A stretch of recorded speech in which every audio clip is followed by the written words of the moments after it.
दोस्तों, क्या आप एक ऐसी रानी के बारे में जानते हैं जो रोज एक मर्द के साथ सोने के बाद उसे जिंदा जला देती थी? और एक ऐसी भी रानी है जो 24 घंटों में 25 मर्द के साथ संबंध बनाती थी। और क्या आपको पता है ये रानी कौन थी और इस रानी का नाम क्या था? दोस्तों, इतिहास में ऐसे कई राजा महाराजा हुए हैं जिन्होंने अपनी शान और शौकत से कई सारे अच्छे और बुरे कामों को अंजाम दिया। कुछ ने तो राजगद्दी और सत्ता के लालच में आकर अपने ही सगे संबंधियों को मरवा दिया, तो किसी ने अपने अय्याशी के लिए अपने सगे रिश्तों को ही तार तार कर दिया। दोस्तों, आज की कहानी एक ऐसी रानी की कहानी है जिसे सुनकर वाकई आपके होश उड़ जाएंगे। आज जिस रानी की हम बात करने वाले हैं, उस रानी को इतिहास की सबसे खूबसूरत, क्रूर और अय्याश रानी कहा जाता है, क्योंकि उसने मात्र 24 घंटों में ही 25 मर्दों से अपने शरीर की प्यास बुझाई थी। दोस्तों, ये रानी ऐसी थी जो कि अपने हवस और क्रूरता के लिए मशहूर थी और इसके लिए वो किसी भी हद तक जा सकती थी। दोस्तों, क्या आपको पता है कि ये रानी कौन थी? अगर नहीं पता तो बने रहिए हमारे साथ वीडियो के अंत तक। तो चलिए शुरू करते हैं। दोस्तों, हम बात कर रहे हैं रोम के महारानी वैलेरिया मैसालिना की।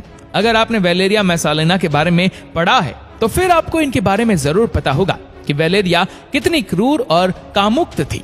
वैलेरिया किंग क्लॉडियस की तीसरी पत्नी थी। आपको बता दें कि वैलेरिया कैलिगुला की बहन थी।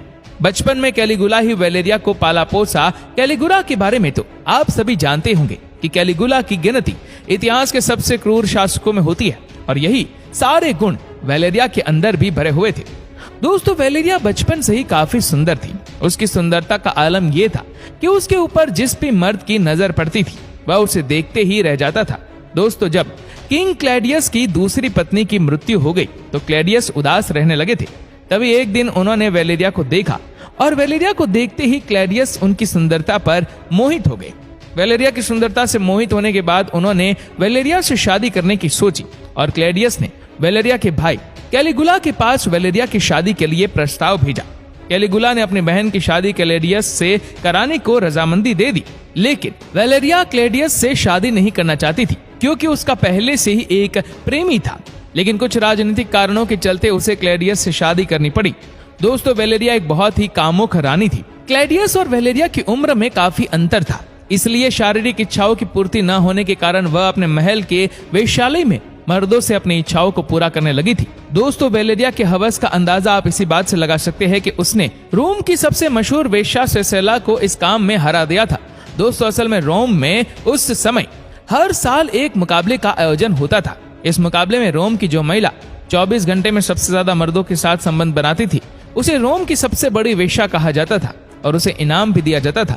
जब ये बात वैलेरिया को पता चली तो उसने भी इस मुकाबले में भाग लेने की सोची और बिना किसी को बताए उसने इस आयोजन में भाग लिया। इस बात का पता लगते ही ये सब तरह तरह की बातें करने लगे, क्योंकि आज तक कभी भी किसी राजा महाराजा के घराने के किसी दासी तक ने वेश्या बनने के काम को नहीं किया था। और फिर वैलेरिया तो एक रानी थी। महल के कई बड़े बड़े लोगों और सलाहकारों ने वैलेरिया को समझाने की कोशिश की, लेकिन उस समय किसी को इस बात की जरा सी भी भनक नहीं थी कि वैलेरिया को हर समय कामेच्छा की इच्छा सताती है। उसने प्रतियोगिता में रोम के सबसे मशहूर वैश्य को हराया और 24 घंटे में 25 पुरुषों के साथ संबंध बनाए। वैलेरिया ने इस प्रतियोगिता को जीतकर यह साबित कर दिया कि वह कामेच्छा के लिए कितनी दीवानी है और इसके लिए वह किसी भी हद तक जा सकती थी। इस काम के बाद से वैलेरिया को पूरे राजमहल में एक वेश्या माना जाने लगा। अब इस घटना के बाद से वैलेरिया को लोग अपने बदन की आग बुझाने के लिए इस्तेमाल करने लगे थे, क्योंकि वैलेरिया के दिमाग में हर समय बस इस तरह के ख्याल ही चलते रहते थे। पहले हर समय महल में रहने वाली वैलेरिया अब अपने दिन का अधिकतर समय महल के वेश्यालय में बिताने लगी। लोगों ने जब इस बात की शिकायत क्लॉडियस से की, क्लॉडियस ने वैलेरिया को चेतावनी देकर छोड़ दिया, लेकिन वैलेरिया की ये आदतें कम नहीं हो रही थी। दोस्तों, आपको ये बात जानकर हैरानी होगी कि वैलेरिया सुबह के समय वेश्यालय में जाती थी और शाम को उसे वेश्यालय से निकलते हुए देखा जाता था। एक बार महल के किसी बुजुर्ग ने उसे समझाने की कोशिश की तो वैलेरिया ने राज्य के सैनिकों को उसे मारने का हुक्म दे दिया और अगले ही दिन सैनिकों ने उस बूढ़े को बहुत ही बेरहमी से मार दिया। दोस्तों, एक बार रात में वैलेरिया के कमरे के बाहर सिर्फ एक ही सैनिक पहरा दे रहा था। रात में सन्नाटा होते ही वैलेरिया ने उसे अपने कमरे के अंदर बुलाया और उसके साथ संबंध बनाना शुरू कर दिया। दोस्तों, कुछ समय बाद सैनिक थक गया और जाने के लिए बोलने लगा तो वैलेरिया ने कहा कि तुझे जो करने के लिए बोला है तू वो कर। इतने में सैनिक उठ के जाने लगा तो उसने ध्यान दिया कि उसके पैरों में एक जंजीर पड़ी है। उसके बाद वेलेरिया ने उसे धमकी दी कि अगर उसने वैसा नहीं किया जैसा वेलेरिया चाहती है तो क्लैडियस बता देगी कि सैनिक ने उसके साथ जबरदस्ती की है और उसे अपनी जान से हाथ धोना पड़ेगा। ये सुनकर सैनिक शांत हो गया और चुपचाप वो करने लगा जो वेलेरिया कहती गई। दोस्तों, वेलेरिया ने उसे रात भर अपने साथ रखा और सुबह होते ही उसने सैनिक को छोड़ दिया और जैसे ही सैनिक कमरे से बाहर गया वो बेहोश होकर गिर गया। राज्य के वैद्य को बुलाया गया तो उसने आकर नब्ज देखी और बोले कि ये सैनिक तो मर चुका है। दोस्तों, कहते हैं ना कि कोई कितना भी क्रूर क्यों ना हो जाए, एक समय आता है जब उसे भी मौत का सामना करना ही पड़ता है। ऐसे ही वेलेरिया के साथ हुआ।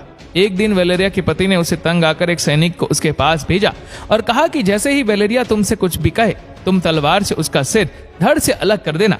उसने भी ठीक ऐसा ही किया और वेलेरिया ने जैसे ही उसे अपने पास बुलाया और लेटने के लिए कहा, उसने उसका सिर कलम कर दिया और उसे मौत के घाट उतार दिया।